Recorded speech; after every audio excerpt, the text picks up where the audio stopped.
This video is based on the upper and lower bounds of a set of real numbers. A set, we know from primary that this is a group of items. But this time we are discussing about sets of real numbers. Set S as a subset of real numbers. Well, some sets are bounded below, some bounded above, some are both bounded below and bounded above. Okay? So a set is said to be bounded below when it has a lower bound, and is said to be bounded above if it has an upper bound. Okay? And it's said to be both bounded below and bounded above if it has both a lower bound and also an upper bound. Now, what is an upper bound? What is a lower bound? Before we discuss the issue of boundedness of a set of real numbers. Now, let us assume that suppose S is a non-empty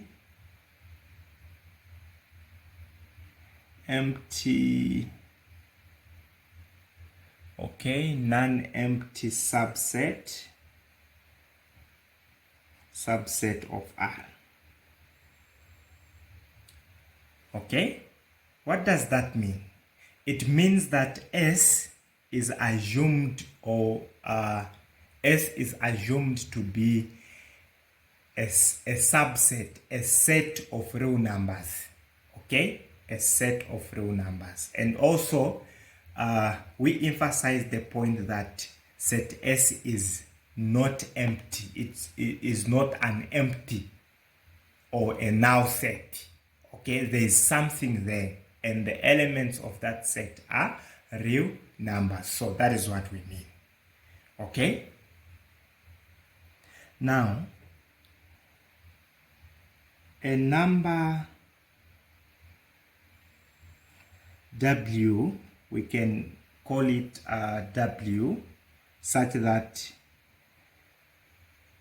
W is a real number, is said to be a lower bound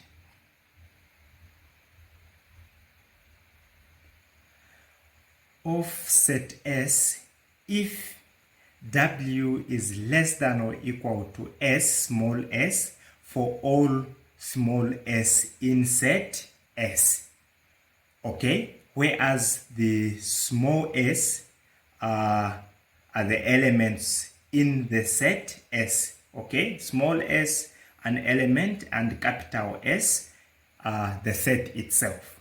So a number W, a real number W, is said to be a lower bound of set S if that number is less than or equal to all elements in set S. Then we say that such a number is a lower bound of set S. Okay?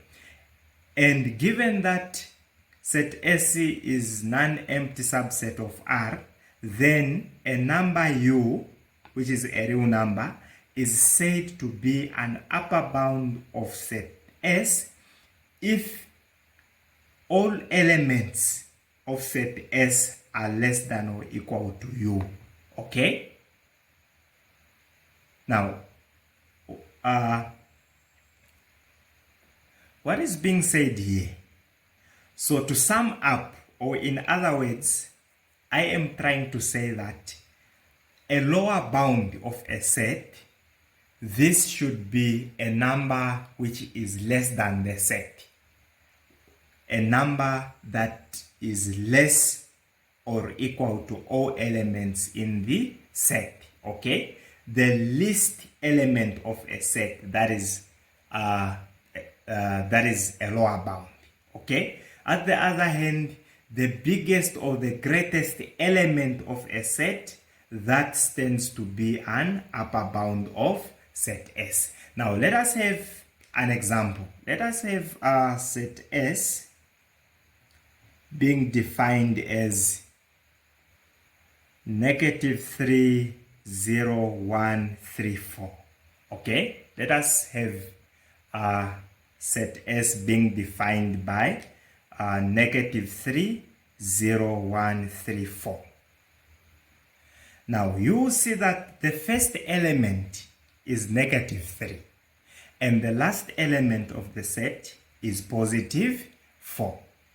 Okay, now when you concentrate on the first element, -3, you see that -3 is the least element of set S. Okay, is the least element of set S, meaning that it satisfies the inequality which says W, okay, is less or equal to S.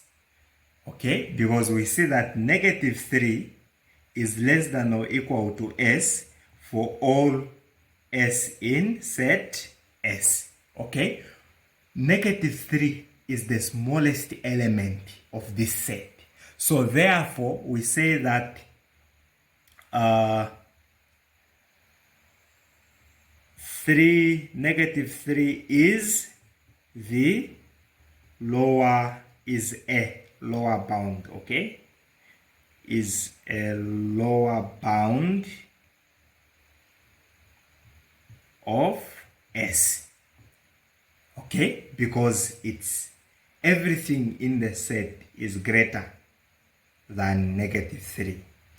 Okay, now similarly, when you consider +4, you'll see that +4 is the greatest or the biggest element of set S.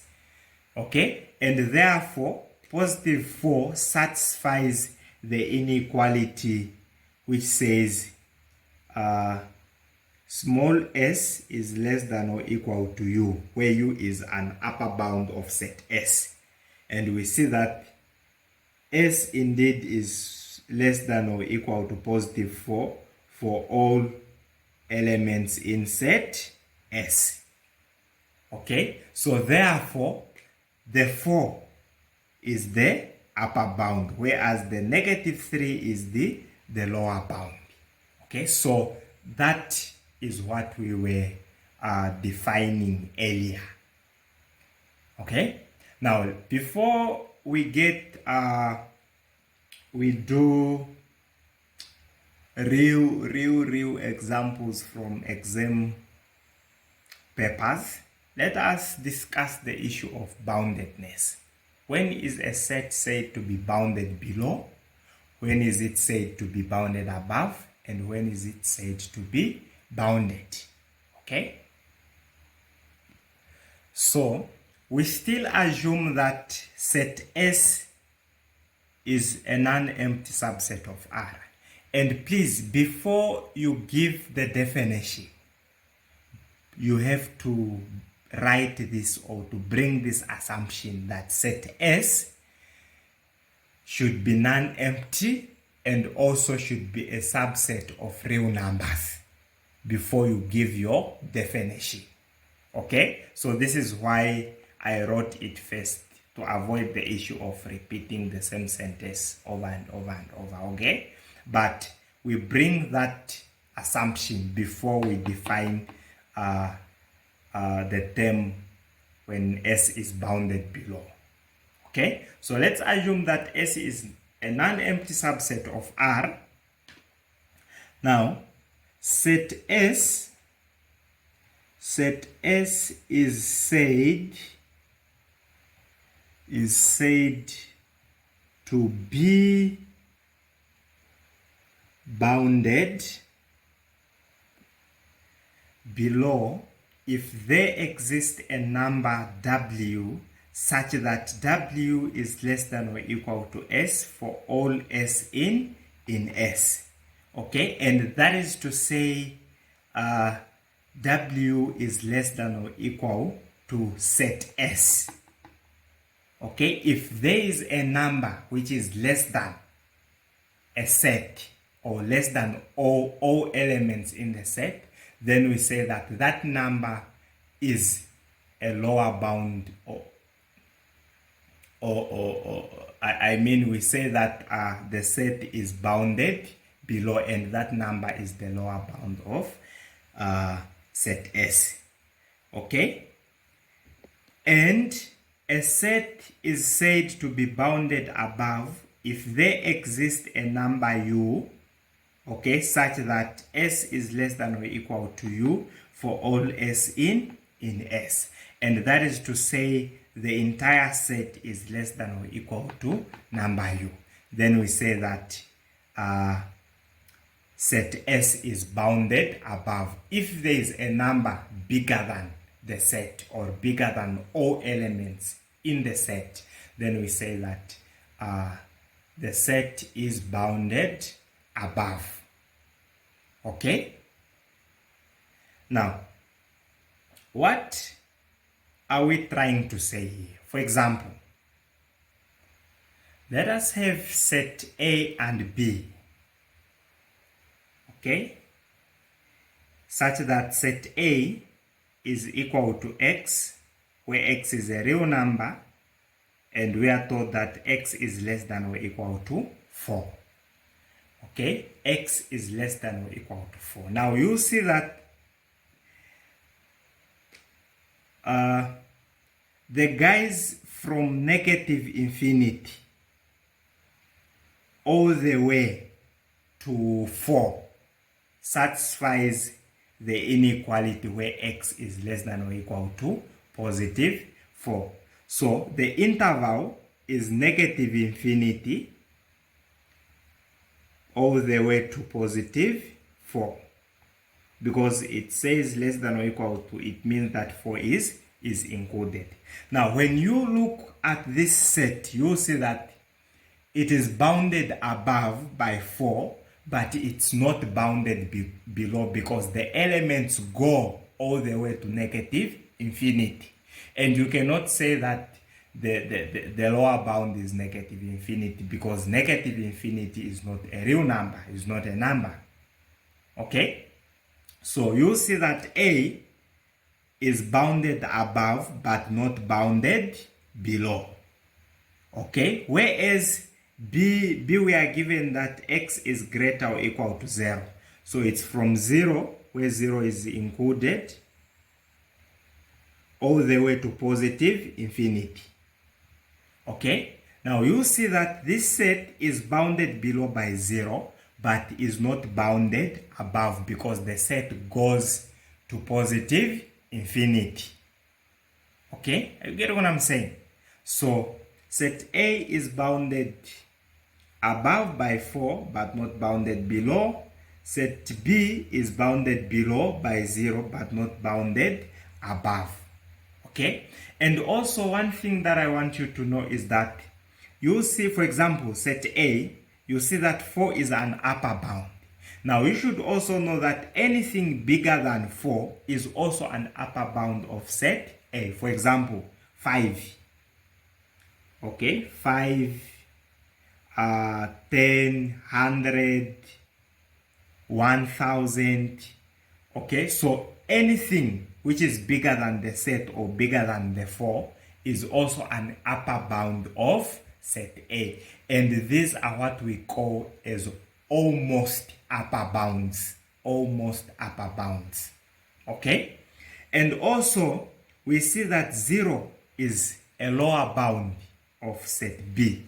Meaning that anything less than 0 is also a lower bound of set B. We talk about negative 1, negative 100, negative 1000. All these negative numbers, okay, are considered as lower bounds of set B. And these are what we call almost lower bounds. Almost lower bounds. Okay? So that is it. Now let us conclude. When is a set said to be bounded? Let me just make space here. We should know that a set S, is said to be bounded if it is both